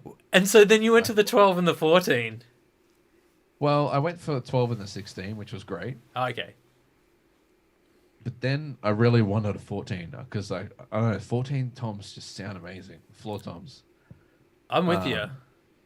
Yeah, they just sound so sick. So I actually didn't own one because I only got the 10, 12, and 16 with the Yamaha kit. Mm-hmm. Then I found on like somebody was selling a Yamaha Stage Custom, which was a very similar color to mine, with a 14-inch floor tom. And I was like, I'm going to buy that off him just for that floor tom. So I actually have the rest of that kit here, which I'm going to sell, and I've been meaning to sell for years. Yeah. And I'll never use, but I just wanted it for the floor tom. So I've got like, the rest of this drum kit that I just don't use. Oh. Yeah, I'm just gonna gonna flog that soon. But Nice. yeah, so it's actually like a slightly different color. It's like a cherry red finish. It's like more of a matte finish. But yeah, it's I played it on Friday night as well. Yeah. So you actually see the floor tom slightly discolored to the rest of the kit. But Gives I it love character. Yeah, I froth it. Yeah. In terms of like moving off of my acoustic kit, I've got an electric Roland kit, which is a TD25K, which is sick. And I use that with my MacBook setup. It's kind of packed up at the moment because I don't have any room for it in the current space. Yeah. But I use Addictive Drums with all of that. So you just use the head as a MIDI, like use the MIDI out. You don't use the sounds in the kit itself. Nah, Guess it doesn't really make sense. The sounds that were I never really liked the sounds that came with the kit inside of the drum head itself. Because I've been using Addictive Drums for so long, and I'm like, oh, this kind of sounds shit. Yeah. Compared to Addictive Drums, so I just used it as a MIDI controller basically. Oh, okay. To my laptop, which was like worked perfectly. But like in the current space, because I don't have much space, I actually use this. Oh, I love this thing. Whenever. Yeah, so I've got the Roland SPD, which is unbelievably cool. I love this thing so much, and I actually use the kick drum from the Roland kit with this because you can actually it's got a Like, couple of trigger ins. yeah. You can actually put some extra stuff in there. Hell Can't see yeah. it. Yeah. So this thing is unbelievably powerful. You can do so much with this. I've used this for so many different purposes, but like yeah, for doing especially drum demos, even some recordings I've used this on with like a full drum kit. I'll just play it on this, just because I don't have the space and time to set up a kit with mics, Yeah. and then I just use addictive drums. It sounds so good. So I just continue to do what works. I'm definitely going to get one of those someday. They're so good. And then I'll learn to play. Actually bought that off Sean Bailey. Oh, really? Yeah. I sold him a bunch of stuff. Oh, did you? Yeah, I sold him when I left for Canada. I sold him my preamps and a SM7B microphone. Oh, yeah, nice. Actually, no, it was an SM7. It didn't even have the B on it. It was like one of the old school ones. Oof. Yeah. Oof. Hell yeah. Hell yeah, dude. Hell yeah. So that's Yeah. that's your drum rig? That's pretty much all of it, yeah. Without going into the finicky shit. Yeah. That's the majority, yeah. You know how I love finicky shit. Yeah. Hell yeah. I've just got extra pieces, but yeah, that's pretty much it. Like Awesome. in terms of drum shit. I like to keep that again like pretty simple. I don't want to overcomplicate it. Man, keep it simple, keep it high quality. That's one thing I've learnt Definitely. to try and do over time is just like less stuff that's good. Yeah, exactly. Actually, one thing that I've like really bought into is spending more money on the things that like on like the little things, like getting like a good mic stand is almost more important than having a good mic, or like a good case to keep something safe, or like, you know, shit like that where it's functionality. It's not glamorous. It's not like having like a really cool microphone, but Oh, yeah. its functionality helps you do your job. Like, it's usually the shit that people cheap out on first. Yeah, So it's like it ends up being a pain in the ass. yeah, like I would rather have. I'm trying to think of an example here. I'd rather have a good MIDI controller that can control all my stuff, like a more expensive MIDI controller, than a synthesizer that can only do one thing but is a little bit more glamorous. You know what I mean? Yeah. Shit like that. Or like, actually, this is one thing that I think you drummers are fucking stupid for. I've met so many drummers that do this. They have like a $5,000 kit or something like that, like some really amazing kit. Because I've done a lot of recordings in my days, and like people rock up with like top-notch drum kits, like best shit in the world, and the skins are just fucked. Like, or like someone rocks in with like a $7,000 Les Paul, and the strings are fucking like rusty and old and sound like shit. And you're like, you spent all this money on a great guitar that sounds great, but like, I mean, I believe with drums, especially, the skin is the thing that vibrates. It's like what causes what, like probably 70% of the sound is the skin. Yeah. So I guess you can't really have one piece of it without the other, but yeah, but like if you're right though, like if it's a dead head, it's gonna sound like shit. Yeah, no matter like, what drum kit you put it on. Like a good head on a shit drum kit is, I mean, arguably gonna sound better than a great drum kit with a like fucked head. Like, I don't know. I just think stuff like that, like spending the bit of extra money on like the little things, like getting, like I buy really good strings for my acoustic, Like I get the Elixir strings because they last a long time, they sound great, all that kind of stuff. And I get good strings for my electric as well, even though it's a cheap guitar. You know, functionality and all that kind of stuff. So that's just something I've started doing more. Whereas back in the day, I would just try and cheap out on everything. Things like external hard drives. Like I only buy rugged hard drives now because I don't have time to deal with shitty hard drives that fail and fall apart and don't back up properly. Yeah, that's just Yeah, hell yeah, man. that's just part of getting older. Appreciating the small things in life, That's it. Headphones. Oh yeah, it's a big one, isn't it? Actually? Yeah. How many headphones do you have, and what are they? Oh, I reckon I've got 8 pairs of iPhone headphones. Let's talk about pro ones. Not including shit headphones. Yeah. The first pair I ever had, I think, was a pair of Sony 440s, I want to say. I think that was the name of them. I could double check. Yeah. Sorry. Shure 440s. Shure 440s. Studio. Yeah.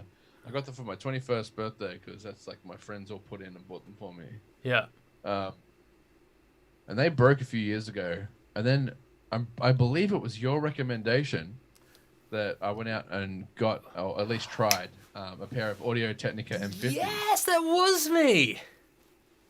I'm pretty sure that was you. It was so I me. went out and found these. I went to Soundcorp. The rubber's actually kind of failing it's now. A bit cooked now. But, yeah, but these are pretty old now. I've had these for a long time. I'm pretty sure I went and got these pretty much as we met because you had told me about that. Yeah, years ago. I remember because I remember I just like my friends had just bought them, and I had a pair of the ones below your ones. But I remember listening to the M50s and was just like, these are solid. Like for the price, especially. So sick. Yeah. For the price, it's like $200, and you get these great headphones. Amazing. I'd definitely buy them again. I really like them. Yeah. I don't know, they sound right to me. People say they got too much low end and all this other bullshit, but I'm like, they sound like they should sound to me. Yeah. So they sound like a good. I don't know. I'd definitely buy another pair of them. Other than that, I don't know if this counts, but I've got a pair of wireless Sony headphones, which sound pretty good too. Yeah. So more pleasure. Those are your practical. Those are what you use. You use the M50s and the. So that you pretty much only you only use those M50s for your mixing and all that kind of stuff. Yeah. Yeah. 100%. Yeah. So they're your go-tos. I only use the M50s and those guys behind me. Yeah. That's all I use. Nice. Sometimes I might take it into Crosby's studio. Yeah. And listen to it, but like at the end of the day, I mix on the headphones and these monitors, and then I'll play it in my car because that's like another familiar space that I'm always using. Yeah. And if it sounds good on all 3 of those things, I know that the mix is okay. Yeah. Generally. Oh, we're just getting some messages about other people's headphones. Berkey's got the M50s as well, but he wants to trade up to the Bayer 770s, which I mean, great microphones, great headphones. And have you seen Rick's focals? No. Oh, you got to see them, man. They look so good. Brad's got the Bayer 770s. Not Daniel's got the. I'm pretty sure Crosby's got the 770s. Oh, okay. They're classic. I've heard them. Yeah, they're classic. Yeah. Great headphones. They sounded weird to me because I've been using these for so long. Now the 770s are the closed back, and the 990s are the open back version of the same headphone. Yeah, Crosby's got both. Oh, he's got both of them. Yeah, he's got both of them. Wow. Have you tried them both? Do you know which ones you like most? Because I haven't listened to either of them. No, but I should. I'm going to now that you mentioned it. Yeah, because I'm currently running open back headphones. Yeah. It's funny. Not Daniel is mentioning the HG 650s, and when I Oh, he wants to get the 800s. When I bought my headphones, I was tossing up between the ones that I got and the HD 650s as well. And I went with these bad boys, which are Hell yeah. my KRK. Oh, I got to get the number right. AKG. AKG, sorry. AKG K712s. Sorry, I was looking at the K. K712s, which are awesome headphones. These were part of my move because I knew that if I had to sell my Adam A7Xs, I needed something high quality to mix on, and I was the toss up was between the HD 650s and these guys. And the reason I went with these is because the HD 650s didn't work as well without a preamp as these did. And I didn't want to add anything else to my setup, so these won it. Yeah. Yeah. Here we go. I also have these are my M40Xs. They're my what's them called, Audio Technicas. Yeah, hell yeah. And I also have another pair of AKGs, which was my previous before I upgraded to those guys. I can't remember what they are. I think they're like not 212s. I can't remember. They're like the model that most studios have, but they were also open backs that were quite good, or semi-open backs. But the reason I got those M40s, the Audio Technicas, is because I wanted something to be able to mix live on. Yeah. But I sometimes find myself checking mixes that I've mixed on the other headphones on my Audio Technicas because really aggressive sounds like piercing high mids and high tones, and also just boomy stuff down the bottom that you can't really hear that well on normal headphones. They just come through and you're like, holy shit, that's annoying. They're good for checking for annoying frequencies, I find. Whereas the open backs, I find, are even though they're more detailed, they're a bit more forgiving with stuff that would normally annoy you. So, yeah. Open backs versus closed backs. Holy shit, we're getting some messages here. 770s for live. Studio. Oh, yeah. If he was a studio guy. Brad saying if he was in the studio, he'd go the 990s. Daniel says 990s have some weird high-end shit going on. I haven't heard about that, but yeah, cool. Probably. AKG is probably just better stuff mixing than the 650s. Yeah, I agree. Well, I don't know.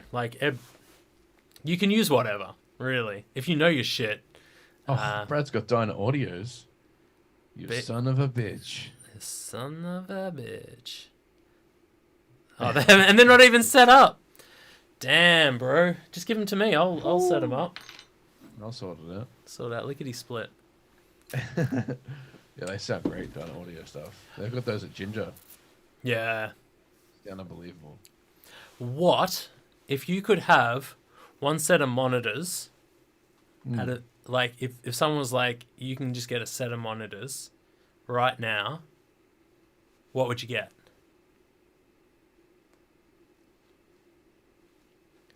I don't know. I've not done anywhere near enough research, but if I had to choose right now, it'd probably either be Adam, high-end Adams. Yeah.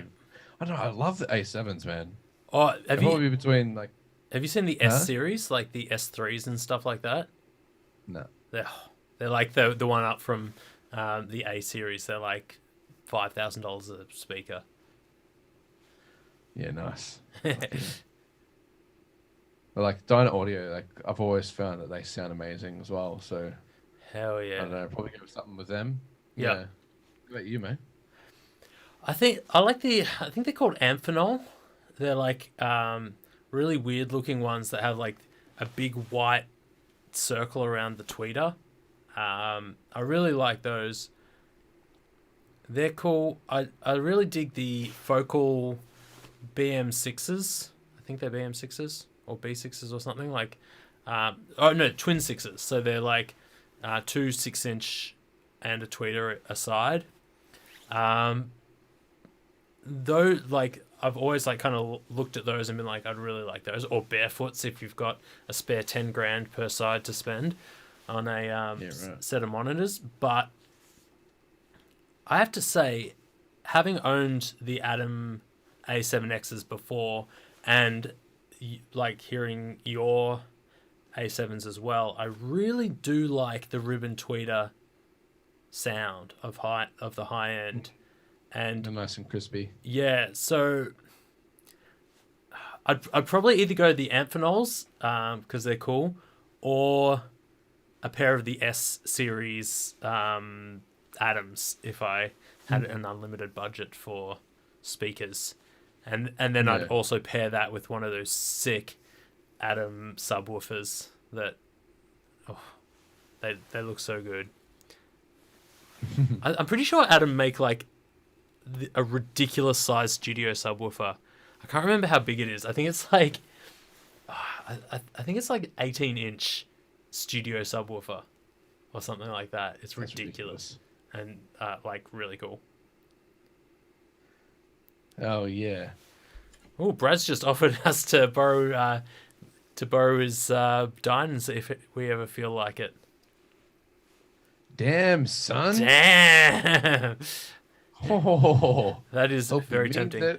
that. Yes, I have checked out the HEDD stuff. It's cool. I like. I haven't listened to any of it, but I've checked out. They're fairly similar to Atom stuff. Have you seen the HEDD stuff? Head, I guess it's called. They're pretty much just another brand that does ribbon tweeters. Oh, there you go. It's the old Atom engineer who went out on his own and Oh yeah. makes sick ribbon tweeters. Um, yeah, cool stuff. What about vocal microphone? Oh, I'll probably just get an 87. Yeah, I mean you can't go wrong with an 87. You wouldn't splash out and get the 47. Yeah, I mean, there's no wrong choice. Yeah, I'd probably get the 47. If you got a spare 15 grand sitting around. Yeah. Expensive microphones. Dude. Mics are a weird one. They are. You know 'Cause what's it's like yeah. you can make a great album on the shittest mics. Oh, But 100%. no one gives a fuck. You know what I mean? No. I mean, everything you're hearing commercially has been done like either on like a Yeah. an 87 or whatever.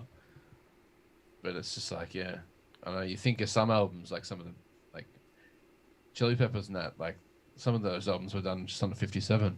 Yeah. Solid. All the vocals and shit. Yeah. And it's just like, well, it's just a testament to like, it's all about the song, not about the microphone. Yeah. And like So, I've done a lot of like I do a lot of listening to people's like tracks that they make at like lots of demo stuff because I listen to a lot of local people and it's like production is really secondary to like I mean I guess it starts from the bottom. Songwriting is the most important thing. yeah. If you got a great song, it's a great song no matter what you do with it.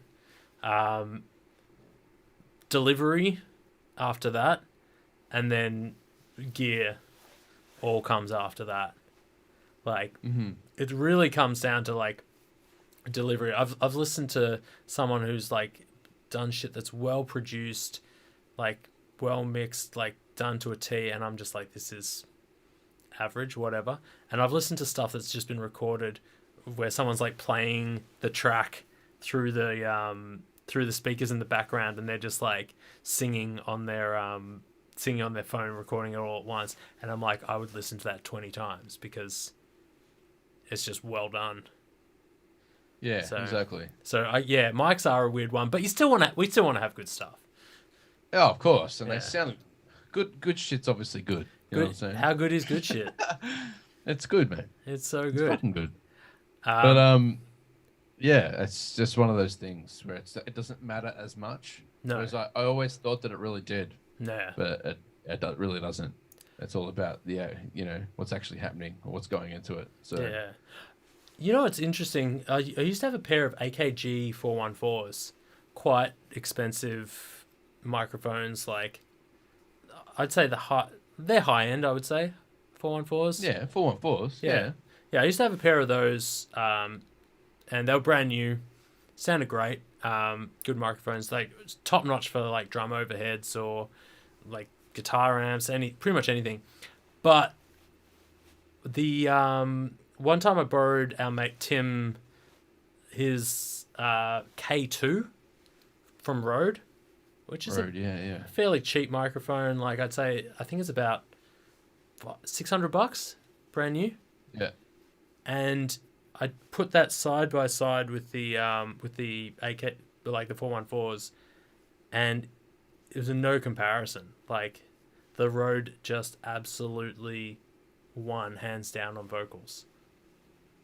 Interesting. And I was just like, it's super interesting. Like I was just like, I would, if I was asked without actually listening to it, which one would I want to use for vocals? I'd definitely choose the more expensive one. But yeah, just went with the K2. Mm-hmm. And yeah, did my EP on that one instead. That's kind of why I opted for the TLM 102. Yep. Because I'm like, well, I can't justify spending 4 or 5 grand on an 87. No way. But this, I looked at like a lot of reviews for that, and it's got the same capsule as the 87. Yeah. Like it's got different, the guts of it is different completely, but it still sounds so sick. And I'm like, well, that is like good enough for what I want, and that's gonna do it, What could they like? I don't know that much about mic building and stuff like that. But what could they possibly put between the capsule and the output? Like, how many components could there be in there that could justify like quadrupling the price of a microphone? I feel like you're about to get a list from Brad Delarue. Well, I mean, like I know there's stuff. I know there's differences. It all matters. Everything matters. Yeah, it does. But everything that's between the capsule and the output is on a circuit board. Like, is there $3,000 worth of components on that circuit board? Yeah. Like, yeah. Well, I guess that is the difference. They don't use the fucking $2 transistor, They use fucking something that's next level. Yeah. Yeah, So it's like anything. I mean, if you've got it's like having the best guitar in the world. You could have the most expensive guitar in the world. If you run it through one of those little battery operated Marshall stacks, it's going to sound like a bucket of shit. Yeah, no matter what. You know what I mean? I guess that's like kind Yeah. of a really bad analogy. No, you're right. You're right. You can have whatever, but if there's something shit in the chain, it's going to sound like shit. Yeah, true. So it's like with those microphones, those components are just so fine tuned. That's why they sound so good, because all those components running in parallel with each other, it just makes for that sound. And Yeah. I don't know, yeah. I mean, I don't know fucking anything about electronics really, Yeah. but I do know that's why they're so expensive. Is because those components are expensive. Oh wait, here we go. Transformers hand wound with the golden pubic hair of mermaids. That's what makes the price. I mean, having used U87s quite a few times, like they sound fucking amazing. Like, not that like I also like the sound of your mic. I would like to hear a comparison between them. I wonder what the actual differences would be. I reckon I could tell you. Like, I reckon my 87s are quite flat. Yeah. Like, they're very flat. Like, you could almost just sing straight into it, and you would be like, all right, I don't have to do much to this. Yeah. But with this, it's got high end and low end, because it's traditionally a voiceover microphone, which is really pleasing to the ear with dialogue. Yeah. When you've got a little bit more of those things. Well, that's what. So I find in everything I'm dialing those things back. Ah, okay. Yeah, and I'm bumping always up the dialing mid-range. treble back and low end it back. Oh, But wow. like that mid range that it still captures is unbelievable. Yeah. So that's what I noticed the big difference between. I did a comparison when I had the NT1 and that, and I was just like, the NT1 sounded so cheap Yeah. compared to that. Because I was so conditioned to listening to the NT1 for so long.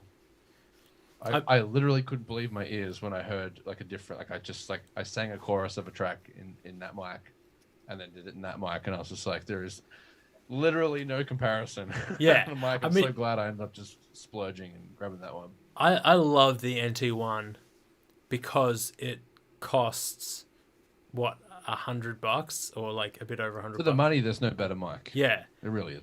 but when you're It's not a comparing, bad microphone. No. It's just like when you compare it to something, triple the price. yeah, or more, like it's what, like 5 times the price. Yeah.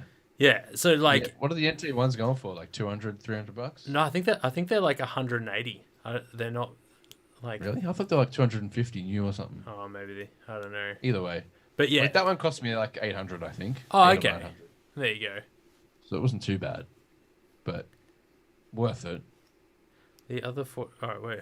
The expensive components are due to low yield manufacturing. Components get binned based on tolerance to spec. So the ones that are ideal might be 1 in 50. Ah, okay. The other 59 transformer. All right, so they put the shitty, like less good components in the cheap mics, and they keep the higher end, less tolerance components for the high end mics. That's what Brad's saying here. It's really interesting. I told you he was the man. Yeah, he was going to tell us. Oh man, I need to pee so bad again. Go pee. I've drank 4 beers. Just yell from the bathroom. What's going on? True. I'm definitely going to turn my mic down. $250 for an NT1. That is a lot more than what I thought it would be. Yeah, microphones are a weird one. I feel there's like you can get lucky with cheap microphones and you can get unlucky with expensive microphones depending on, what you get and all the like what you're playing with. I would go with an array of different microphones over getting one good one. Actually, I don't know. I don't know whether that's true. I want an 87 is what I'm saying. I think if I ever do an upgrade, it will be to get a U87. They are the ultimate starter pack mic. Although other people are bringing starter pack mics that are of similar quality these days.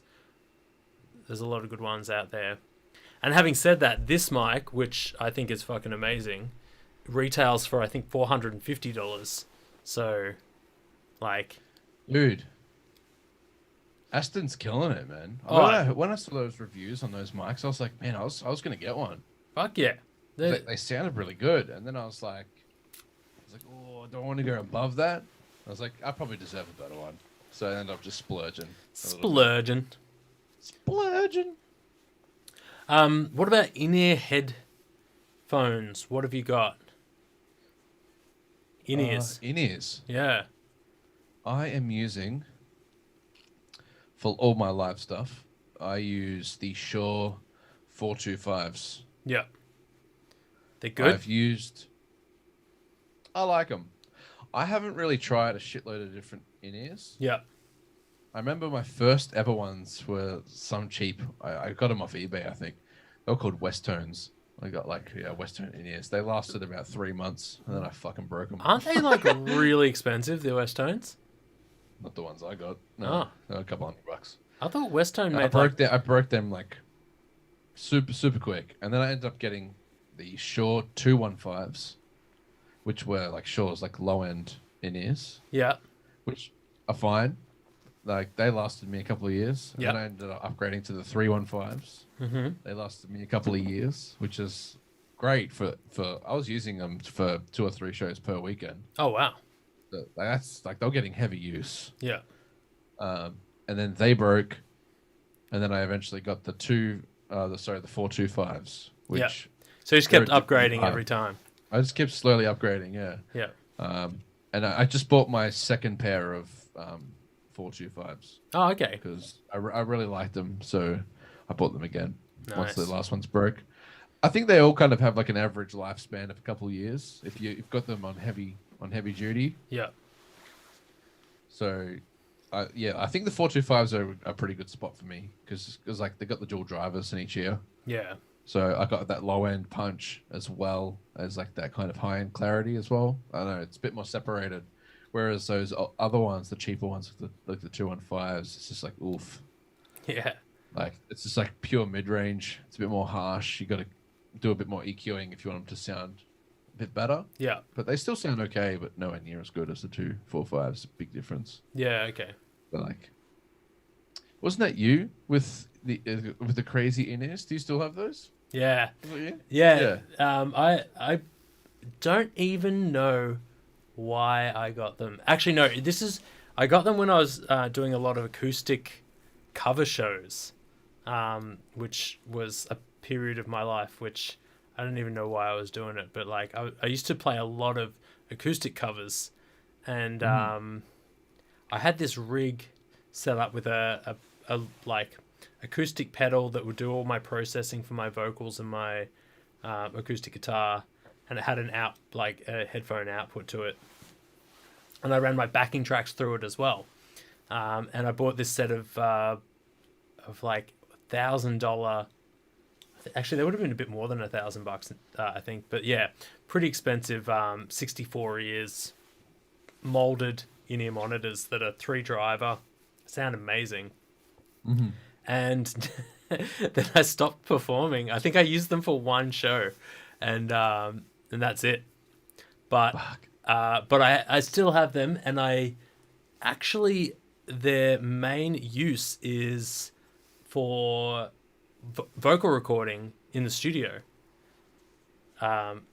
which I didn't expect to do because there's zero bleed. Like you'll never hear it in the microphone, the bleed from it, because it's just so far up in your ear hole. I use them on airplanes. Before I got noise cancelling headphones, like they just blocked out everything. Yeah, I use them. I did that too. Yeah, Yeah, and they were good for actually. On airplanes, I use them for mixing on airplanes, as me well. too, actually, yeah. Yeah, so Great. yeah, and so that was kind of cool. Probably not the best headphones for mixing, but I mean you got a lot of low end out of them, and they're really like they showed you what was wrong really quickly. Mm-hmm. Yeah. So yeah, that was cool. We got Andre in the house. Haven't seen that guy in a while. What's going on, man? Andre, holy shit! How are you, bro? Blast from the past. Custom molded triple A.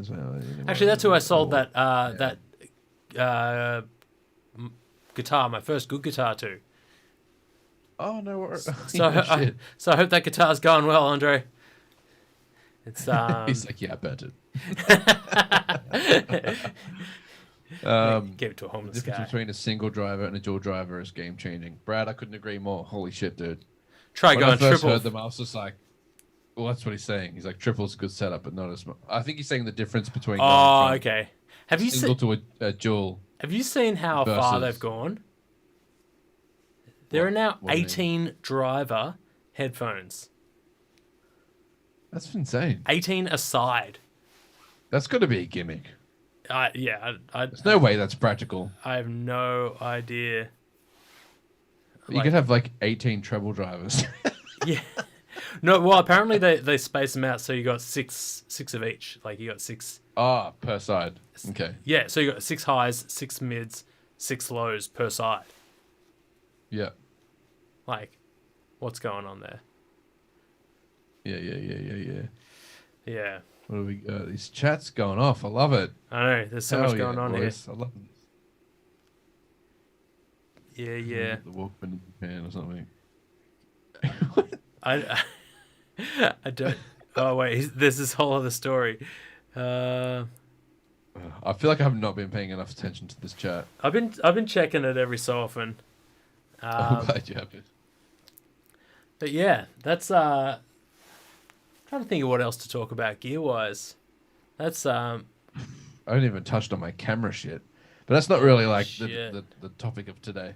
What about? I reckon like maybe next week we could dive into like plugins and like shit we use in the box. Oh, 'Cause that's like a whole dude. other world, man. Yeah, I could talk about that shit for hours. Oh no. All right, I'll leave that alone then. Good to see you too, bro. Actually, yeah, we should probably actually wrap up. We've been doing this for about 2 hours now. That is a long ass podcast. We should definitely go into plugins and software next week. Really. I'm gonna write that down. Well, I don't think we'll forget it, but yeah. So I think this is gonna. Do you want to make this bi-weekly or do you want to make it weekly? I don't really know. I don't know. What does everyone in the chat reckon? Should we do this more or once a week? Do you reckon once a week's good, or maybe should we start stepping it up to 2 times a week? Once on, yeah. We could either do it every weekend or we could do like one midweek and one weekend. Yeah.